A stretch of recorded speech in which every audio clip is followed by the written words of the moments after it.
To install Windows NT Server, we'll boot our computer to DOS. From the DOS prompt, we'll type in F: and press the Enter key. F represents the CD-ROM drive on our computer. Now type CD space i386 and press the Enter key. In the i386 subdirectory, type WinNT and press Enter. The Windows NT setup screen will appear and ask us where the Windows NT files are located. By default, this will show the directory from where we ran WinNT, so we'll press the Enter key to continue. Next, the WinNT program will create the 3 NT boot floppies. We'll use 3 high-density blank diskettes during this step. The NT boot floppies will be used to start the installation and provide the storage device drivers for our computer. Now insert the second blank disk. Finally, let's insert the third blank disk. After the floppies have been created, the Windows NT Server setup disk number 1 will already be in the floppy drive, and all we need to do is press the Enter key to reboot the system. The computer will boot to the Windows NT setup screen. When prompted, we'll insert the Windows NT Server setup disk number 2. At this point, more files will be copied and the Windows NT kernel will be loaded. The Welcome to Setup screen will appear, and to continue setting up the Windows NT Server, we'll again press the Enter key. Windows NT will now attempt to detect our mass storage devices. We'll press the Enter key to continue. Then, when prompted, we'll insert the Windows NT Server setup disk number 3 and press the Enter key.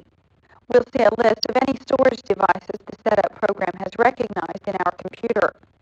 If this list is correct, we'll press the Enter key. If this list is not correct, we can choose S and provide the driver for our mass storage device. If we have a SCSI drive, we only see our SCSI controller. Press the Enter key. At this point, the installation program will install the drivers for the Windows NT supported file systems, including FAT and NTFS, and the appropriate device drivers for our computer. Then the license agreement will appear on screen. We'll page down as we read the entire agreement and press the F8 key to accept it. The next screen will display what hardware and software components have been detected on our computer. The list should include the computer, a standard PC, and display set to auto detect, the keyboard, an XT, AT or enhanced, the keyboard layout, US, and the pointing device, a Microsoft serial mouse. If this information matches what is on our computer and no changes need to be made, we'll press the Enter key. The setup program will now ask us on which drive we want the NT system files installed. We'll choose the C drive partition and press the Enter key. The next screen will ask us how to partition the drive.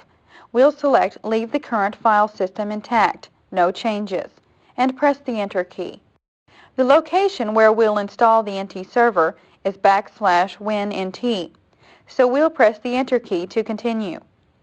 The NT server setup screen will display notice that the setup program is examining our hard disk for corruption. We'll press the Enter key and the NT server setup program will now copy some files. This process may take a few minutes. After the file copy is completed, we are prompted to restart our computer.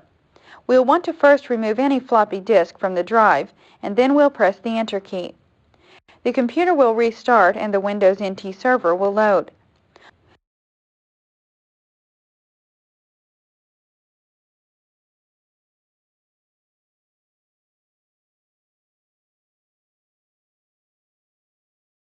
The Windows NT setup screen will appear next. To begin Phase 1 of the installation, gathering information about our computer, we'll click on the Next button. We are prompted to personalize the installation by typing in our name and organization. In the name field, we'll type in User, and in the organization field, we'll type in Viagrafix. Then we'll click on the Next button.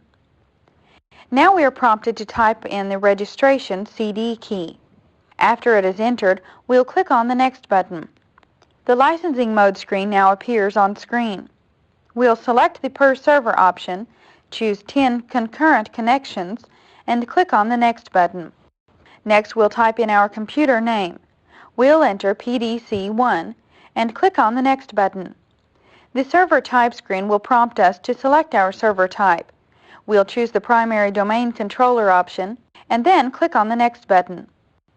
Now we'll need to specify an administrative account password. Remember that this password must be 14 characters or less. We'll enter the password in the password box and then we'll retype it in the Confirm Password box. Let's click on the Next button. When prompted to create an emergency backup disk, we'll choose Yes. At this point, we'll need to supply a formatted, high-density floppy disk. Click on the Next button. The Select Component screen will appear, but we'll accept the default choices and click on the Next button.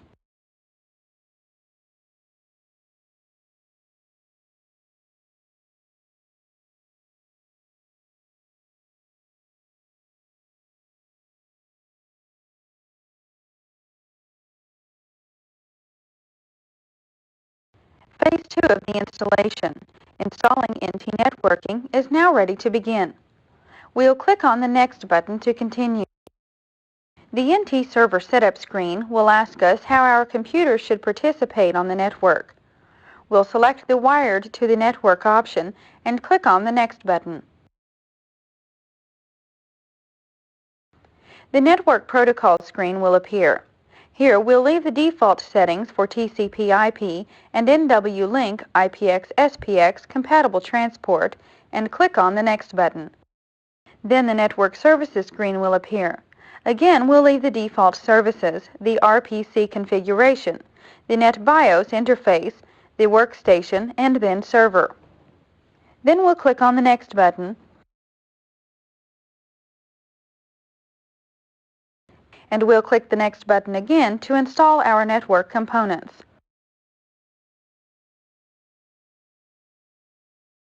The Ethernet input dialog box will appear on screen and we'll click on the Skip button. Because we chose to install TCP/IP, we'll now be prompted to configure the TCP/IP settings. We'll get the following message. If there is a DHCP server, TCP/IP can be configured dynamically to provide an IP address. If you are not sure, ask your system administrator. Do you wish to use DHCP? We'll choose No,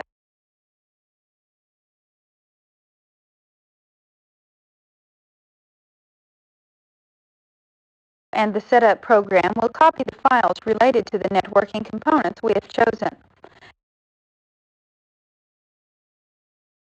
Now the IP address configuration screen will appear. For the IP address, we'll enter 132.200.2.1 for the subnet mask. We'll leave 255.255.0.0 entered, and we'll leave the default gateway option blank. Let's click on the OK button. The network binding screen will appear. Here we'll keep all the default settings and click on the Next button. Then we are prompted to click on the Next button again to start the network. Now we are asked to supply our computer name and domain name. For the domain name, we'll type in Domain 1 and click on the Next button.